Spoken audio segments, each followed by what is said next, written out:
Hello, everyone. Thank you for joining. Great to have you with us, Eric and Adrienne, Manny, and obviously, no problem if you're watching. Enjoy the watching and the ride.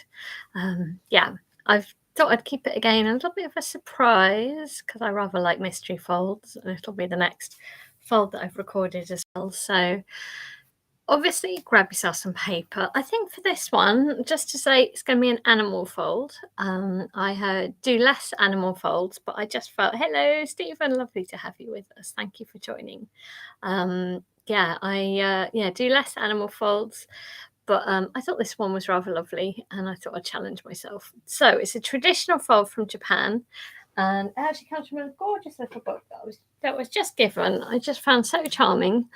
Creative Origami. I don't know whether any of you know this. It's a little book. It's very sweet, by Toyosaki Kawai. I don't know whether you know it, and I think it's from 1977 originally. So it's an old book. Really nice, actually, nicely done. A few photos in there, obviously diagrams and things as well, but it's nicely done. So I'm going to share a traditional fold from in here. Excellent. 6 months in split. Oh, Adrienne. Oh, goodness. I'm sorry to hear that. Yeah, I hope it's better for you soon. Sorry to hear that. Yes, I've done a lot less animals. This one I rather liked. It's traditional, and as with quite a lot of these traditional folds, it involves scissors. So I hope obviously you can forgive it. It's from Japan. This is where origami comes from. So scissors, grab yourself some scissors, piece of paper. Actually, for animals, I think not too big. So actually the standard origami paper, I think is a bit big for this. You could do a quarter or part of it. I think what I'll do is I've got A5 here. In a moment, I'm going to fold it in half and then do a square from that. So it's kind of little-ish. Excellent. Deborah, lovely to have you here as well. Thanks for joining, everyone. I think I'll probably be here in 2 weeks. Let me check my diary. Let me see. I have a physical diary. So it's probably, although it's half term, so I will have to see if I'm here. I will. Anyway, keep you posted. And if it changes or it's different dates, then I will hopefully have put in a little thing, given it in the title onto this one as to when the next one will be. Otherwise, assume it's in 2 weeks' time. I'm afraid it just has to fit around what's possible for me. So that's just how it is. Yes. Excellent. Your walking stick hand, that's hard. All these challenges. I think life is about one big challenge, isn't it? Sometimes there's challenges all the way, and the more fun and a bit of a laugh you can have along the way, the easier it makes for everyone. So grab something to press on. Grab a piece of paper. I think I might begin at 4 minutes past for a change today. I need to be finished by 20 past. So, as I said, it's from this book, but I'm going to keep it a little surprise what it is. So, grab yourself some paper. I have got some paper here, which is an A5. So, as I said, you could, exactly, Eric, you could use a normal piece of origami paper. I think it's a bit big, so I would maybe make a quarter of a standard piece. In this case, I've got A5. I'm going to fold it in half, and then I'm going to divide it in half and make a square from one of these. So it's up to you. You can just use normal origami paper, but possibly I would divide it again, maybe into quarters. I have got now half an A5, so I guess that's A6, and I'm making a square. So make sure you have a square, and make sure you'll have some scissors available too. Oh, really? Oh, wow. Oh, that's interesting to hear, Stephen. Yeah, and I mean, obviously origami has come from Japan. They do use cuts, but I rather like it as a way, you're not using cuts for the sake of it, but it can add something. Remember that shrimp? Do you remember the shrimp, the prawn model we did a long time ago? It's a little bit unclear where it's come from. But again, the cuts which give the antennae is something which really adds a lot to it. So I think it's not something to discount.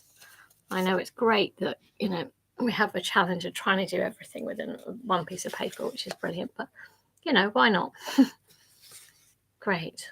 Oh, so the late Dave Lister. Excellent. Bit of origami. Again, it's a little bit of fun because it just stirs things up, doesn't it? So if you've got your origami paper, do that diagonal line. So to make that nice strong line there, and then open it up. So first of all, we're going to take the outside line and bring it to the middle. As I said, I'm keeping this one a mystery, just makes it more fun. We don't know what we're folding. And of course, I mean, almost the unique thing with origami is it could be anything, couldn't it? I mean, actually, it really could be.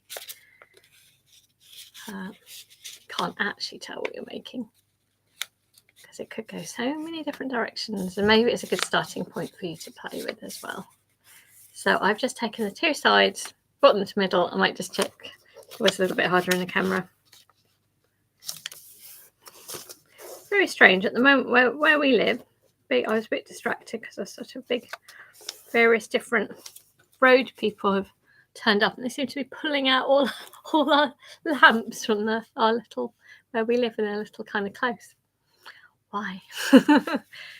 Very curious. I haven't gone out and asked why, but there you go. Right, it looks like a kite or an ice cream cone. The next thing we'll do is take the top edge and now fold that in. This now reminds me of a tulip leaves.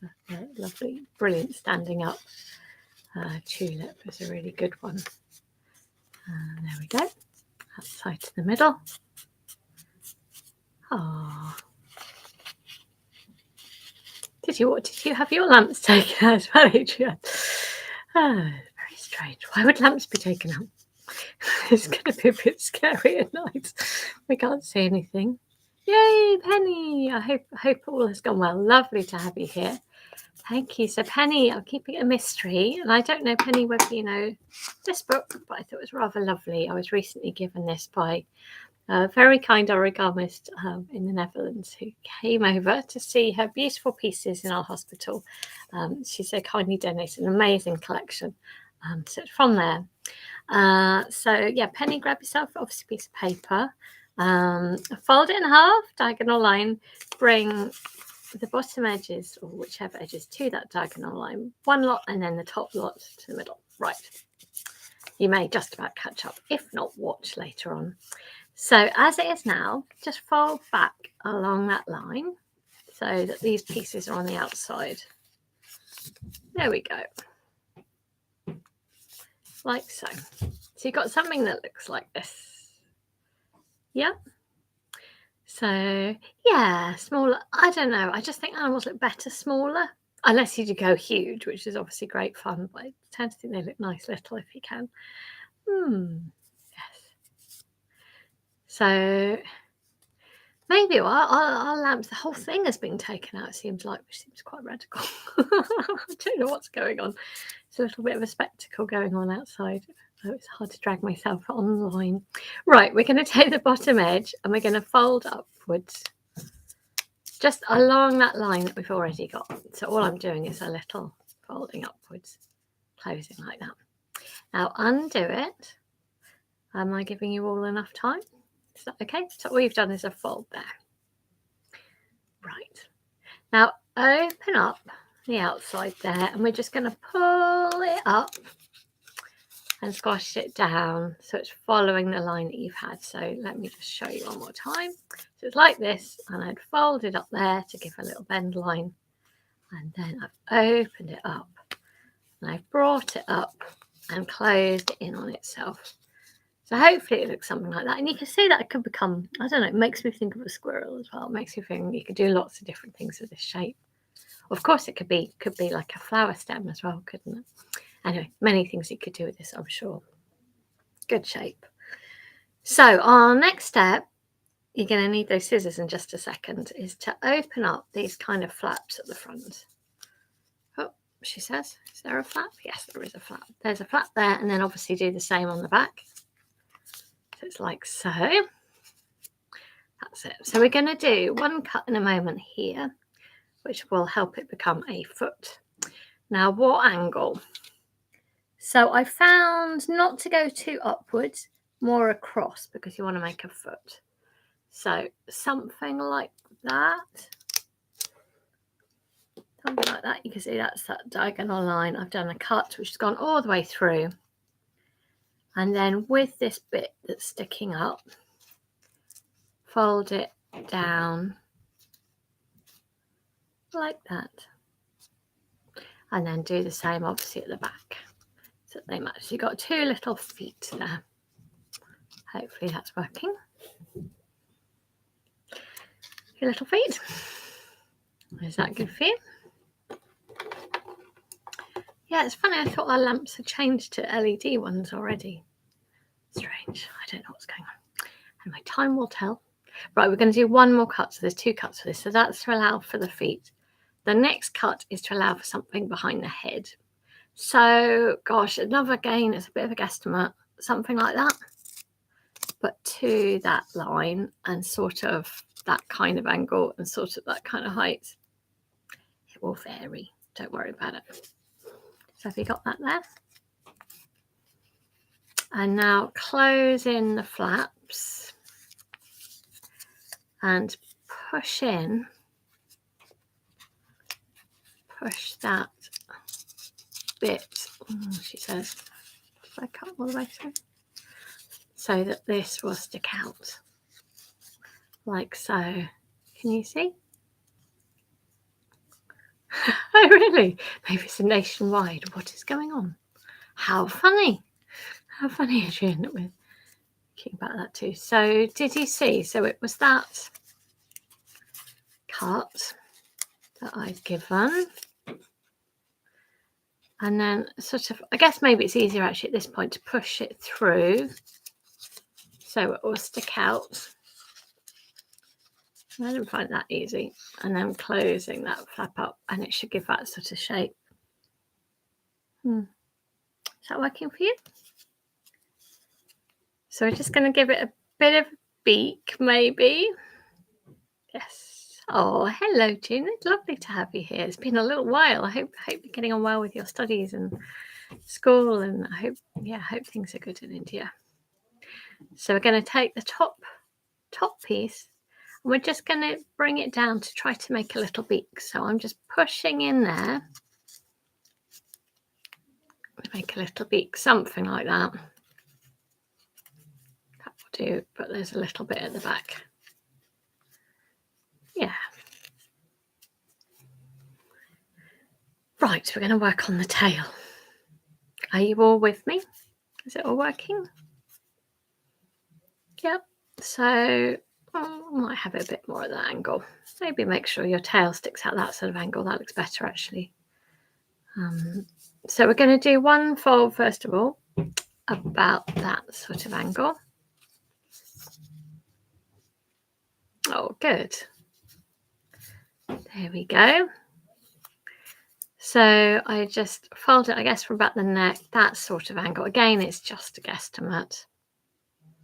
And almost with these folds, you're sort of mapping out where it's going to go, and then you open it up and change the position. So while we're here, I reckon if you then take the end and fold it down, so it's that kind of shape. So let me just show you that to you again. So it was up here, like here. I took it so it folded from about the neck downwards. And then I'm going to, it doesn't matter whether you bring it forward or back, it's just mapping it out really. Bringing it down, a little bit of a gap, and so that this then droops down. Like so. Got little feet there. So we're almost there actually. So we're going to open that tail up. And again, if you open it up, I just want you to follow the lines that we've just made. So bringing that down in on itself, like so.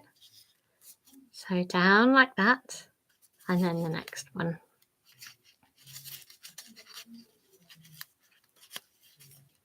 And then the same with that last bit of the tail. So I don't know if you feel it's worked, but it's meant to be a bantam hen. I thought it was quite sweet, the little feet. As I said, I don't often do animals. And in a way, if you want a really realistic one, then you have to do loads of steps, which I think I try to keep it fairly simple for people who are just learning. which is the reason I really do it. But maybe you've got a feeling of a nice little hen there. I suppose it's a little bit of an aggressive one. Yeah, you could draw on it. And obviously it stands with its feet, whoa, or falls over. So yeah, just to show you the page there, which is what we were following. And there's a nice little, well, I think theirs is a lot better, but look, this is the one I saw and I just thought was really lovely. So maybe that will give you a better look at it as to what you're aiming for.